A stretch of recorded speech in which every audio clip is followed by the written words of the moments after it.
Bonjour à tous et bienvenue dans cette nouvelle vidéo. Donc moi c'est Jocelyn Le Guen, praticien en hypnose et coach en PNL, et je vais répondre, comme j'ai l'habitude de faire, à la question d'une internaute qui m'a contacté par mail, puisque je relance souvent en demandant quel sujet vous voulez aborder, et j'ai souvent de nombreuses réponses, donc il y a de quoi faire. Là on part pour la question de Sandrine. Alors, les internautes sont évidemment anonymes, donc parfois je change les prénoms, parfois je ne les change pas. Bref, ça n'a pas d'importance, c'est une internaute. Et voilà, donc la situation, c'est son fils, il est adopté d'Amérique latine. Ça s'est plutôt bien passé dans l'enfance, jusqu'à son adolescence, 16-17 ans. Et il y a eu des hauts et des bas, qu'elle dit. J'aimerais bien savoir quel genre de hauts et de bas elle parle. Puis il est parti aux États-Unis, et quand il est revenu des États-Unis, eh bien les parents ont eu le droit à un tas de reproches, comme quoi il n'avait jamais été là pour lui, que bon bref, c'est vraiment une colère qui est ressortie, et du coup Sandrine s'inquiète de ça. Puisque les relations avec son fils sont de moins en moins fréquentes, avec le père aussi, à tel point qu'on arrive à presque à un coupage de pont. Donc le seul moment où le fils demande des nouvelles des parents, c'est sous des prétextes matériaux, genre peut-être financiers, je ne sais pas, ou j'ai besoin de quelque chose, voilà, envoyez-le moi. Et bon là, le problème de Sandrine, c'est qu'elle a peur que son fils coupe les liens définitivement.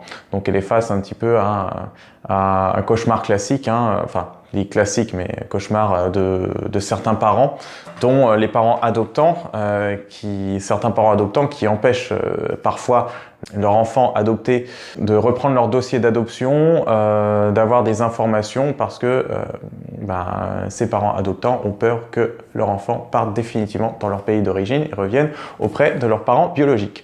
Voilà, alors, je réponds à Sandrine maintenant. Bon, eh bien ça, je comprends que ce soit un cauchemar pour toi, Sandrine.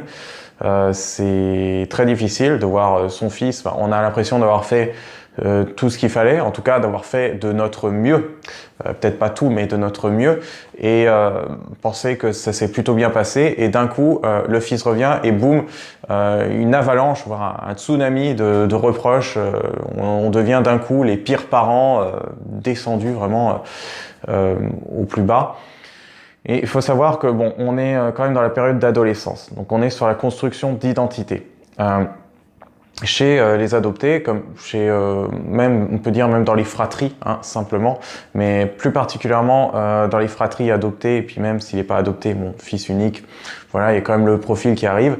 Il y a les profils soit dociles ou rebelles, ou comme j'en ai parlé dans la vidéo sur mon adoption et la blessure d'abandon, on a des dociles au départ qui deviennent rebelles, ou des rebelles qui deviennent dociles. Là, on est plus dans un fonctionnement d'un adopté qui a été plutôt docile, qui s'est plutôt bien entendu avec ses parents, qui s'est conformé à ce que voulaient ses parents, et qui d'un coup a eu un changement dans sa vie et se rend compte que finalement il est complètement paumé. Voilà.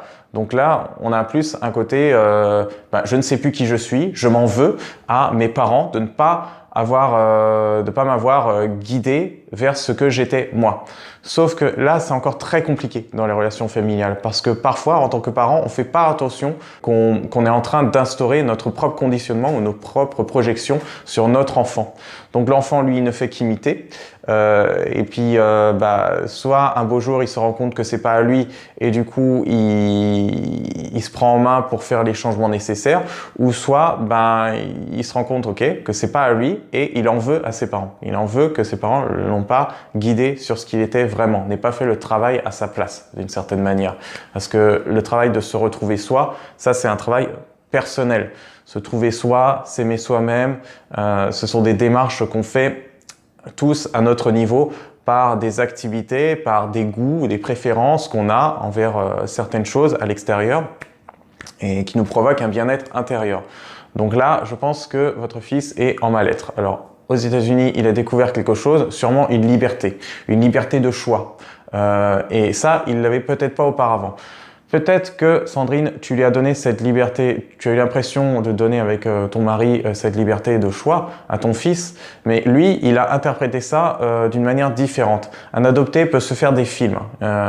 Même une personne qui a une grosse blessure, un traumatisme, peut se faire des films sur ce qu'il voit à l'extérieur. Il se dit, ah, les parents, ce sont des guides. Donc du coup, je dois me conformer à eux pour ne pas être abandonné à nouveau. Donc, je vais dans un conditionnement qui n'est pas le mien. Bien sûr, c'est pas conscient, hein, tout ça. Hein. Ça se fait à l'intérieur, émotionnellement.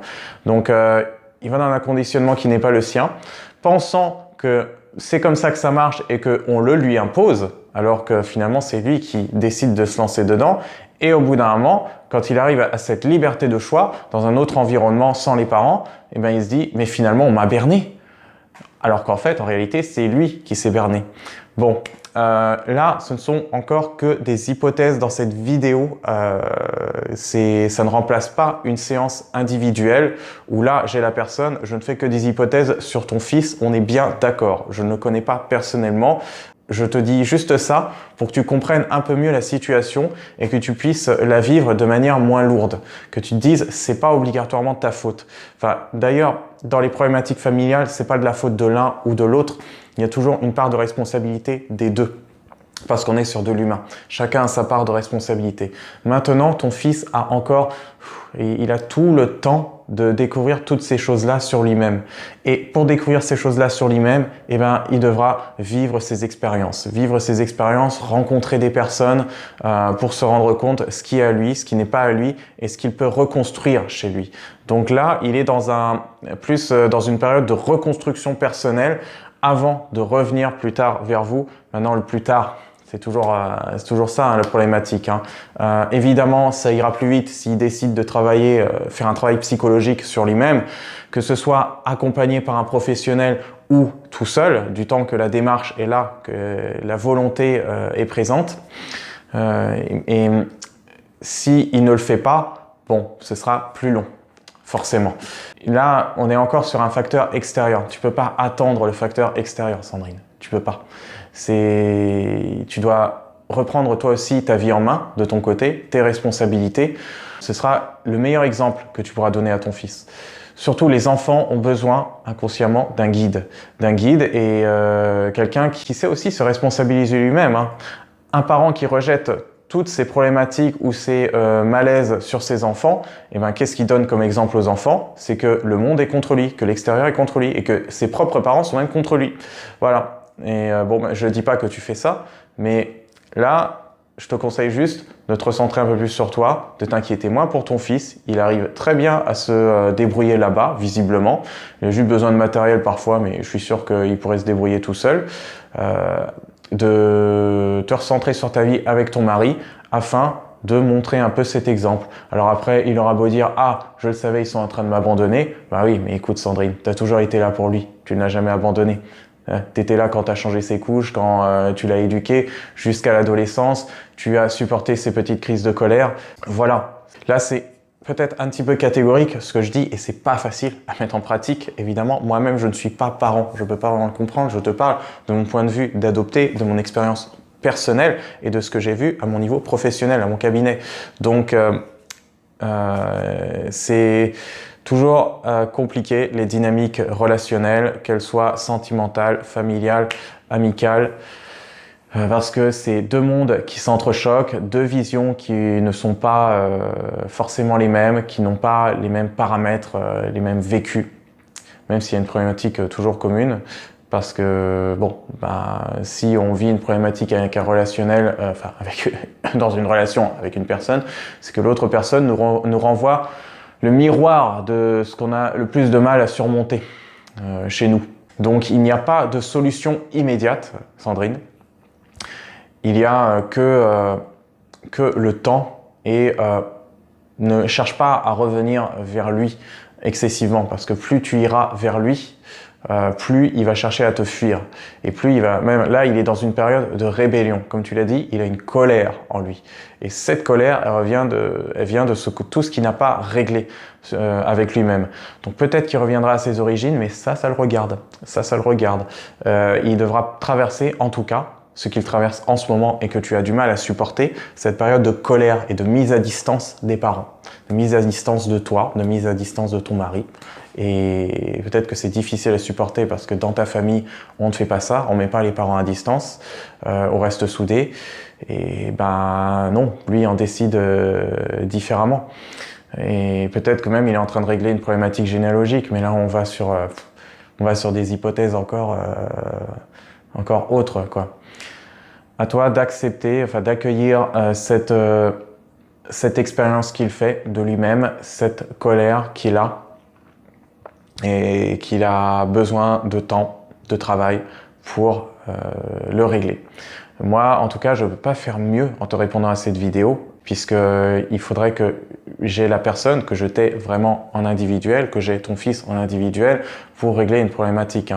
Voilà, c'est comme je le disais, je ne règle pas les problèmes en une seule vidéo sur YouTube. Je fais des accompagnements professionnels, je reçois les gens à mon cabinet, je fais des consultations téléphoniques où vraiment on suit le problème de manière personnalisée et pas d'une manière hypothétique comme ça. Mais bon, l'intérêt de faire ce genre de vidéo, c'est aussi que les gens puissent trouver des éléments de réponse et en faire leur propre construction sur leur propre chemin. Voilà, ça peut toujours aider. Bon, et ben ce sera tout et ce sera suffisant, je pense. Je vous remercie d'avoir suivi cette vidéo jusqu'au bout. Mettez un j'aime si vous avez aimé cette vidéo. Commentez si vous avez un problème similaire et que vous voulez échanger avec moi dans les commentaires. Ce sera un plaisir. Partagez aussi si vous avez des personnes qui vivent la même chose. Abonnez-vous à cette chaîne si ce n'est pas fait. Et ce sera tout pour l'appel à l'action. Je vous dis à la prochaine.